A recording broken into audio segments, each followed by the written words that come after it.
જવાનું. તું અડધો કલાક વહેલો હોય તો મને વાંધો નથી, પરંતુ 6 વાગ્યા પહેલાં તું જ્યાંથી રિટર્ન થયો હશે, ટર્નિંગ પોઈન્ટ તારો હશે, એટલી જમીન તારી. બોલો કે રાજન શું બોલો છો તમે? આ તું શું સાંભળે છે? આટલી બધી જમીન આ બધી તારી? બસ. બોલો ખુશ થઈ ગયો. હવે આપ સૌને પ્રશ્ન પૂછો, આપ હોય તો કેટલું દોડો? વિચારીને જવાબ આપવા જેવો છો. આપને કીધું હોય તમે કેટલું દોડો? 1 કિલોમીટર, અડધો કિલોમીટર જઈને પાછા આવતા રહો, એવું કરો. અરે જેટલું દોડું એટલું મારી. હા સુધી 6 વાગ્યા સુધી પહોંચવાનું છે. શું અડધો કલાકમાં પાછા આવો તમે? આને તો દોડવા માંડ્યું મુઠ્ઠીઓ વાળીને. હાથમાં ઘડિયાળ હતું એટલે જોતો જાય. પ્લાનિંગ કર્યું કે 6 થી 6 12 કલાકનો સમય છે. 6 થી 12 6 કલાક હું ચાલું દોડું, 12 વાગે પાછો વળું તો 6 કલાક જે ગયો છું એટલું જ પાછો હું રિટર્ન આવી શકું. એટલે એને તો માંડી દોડવા. 12 વાગી ગયા, દોડતા દોડતા થાકી ગયો છે. હજી વધુ દોડું, અડધો કલાક વધુ દોડી દઉં, હજુ જેટલું દોડું એટલું મારું. પછી 2 બાજુની જમીન મારી.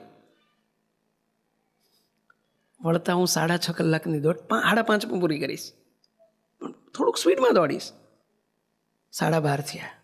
વિચાર કર્યો હજુ દોડીને લ્યા, જેટલું દોડે એટલું તારું છે. 1 વાગ્યા સુધી દોડ્યો. 1 વાગે માંડ એને મનને મનાવીને પાછો વળ્યો, રિટર્ન થઈ ગયો. હવે 7 કલાકની દોડ 5 કલાકમાં પૂરી કરવાની હતી. શું કરવું પડે? એને સ્પીડ વધારવી પડે.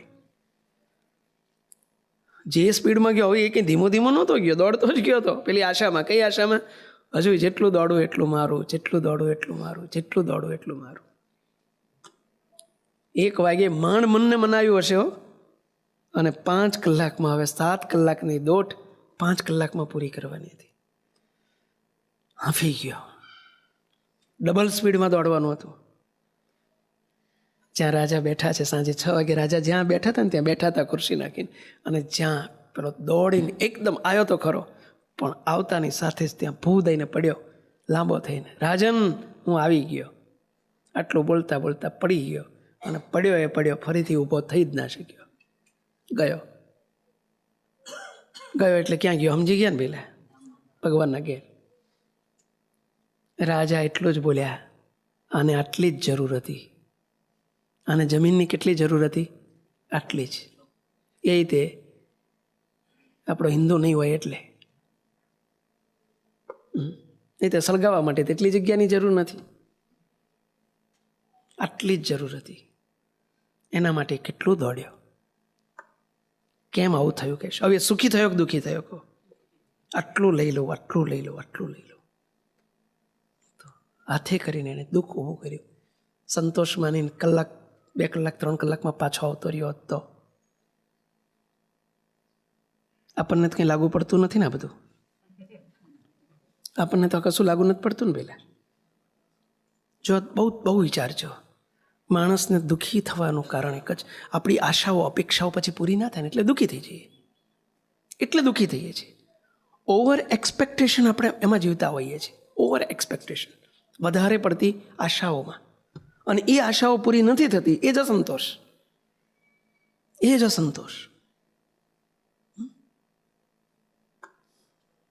અને પરિણામે આપણે કશું નથી, જે છે એમાં સંતોષ માનીએ તો આનંદ જ હોય. મારી જોડે ઘણું છે, ભગવાને મને ઘણું આપ્યું છે. શું નથી? શું રોટલાથી આપણે ભૂખ્યા છીએ? રોટલા નથી મળતા તો શાનું દુઃખ છે? પહેલા બહુ વિચારજો આ બધું. અને એના માટે પછી શું થાય ખબર છે? સંતોષ નથી એટલે આપણે શું કરવું પડે? પછી અધર્મ, અનીતિ, અનાચાર, દુરાચાર, ખોટું, સાચું, યુક્તિ, પ્રયુક્તિ બધું કરવું પડે પછી. કારણ કે સંતોષ નથી એટલે અપેક્ષાઓ પૂરી કરવા માટે માણસ ગમે તે કરે. પછી ગમે તે કરે. અને પછી અધર્મના પોટલા બાંધતો જાય એટલે એને મર્યા પછી પણ સુખ ના મળે.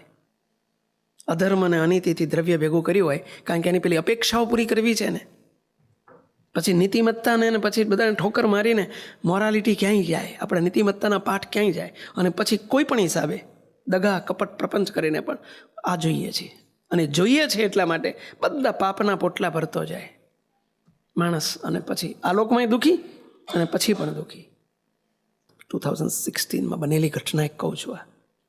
આપણે મુંબઈ મંદિર છે આપણું કાંદિવલી વિસ્તારમાં. ત્યાં અમારી સભા હતી. રવિવારનો સમય હતો. લગભગ 400-500 હરિભક્તો હતા.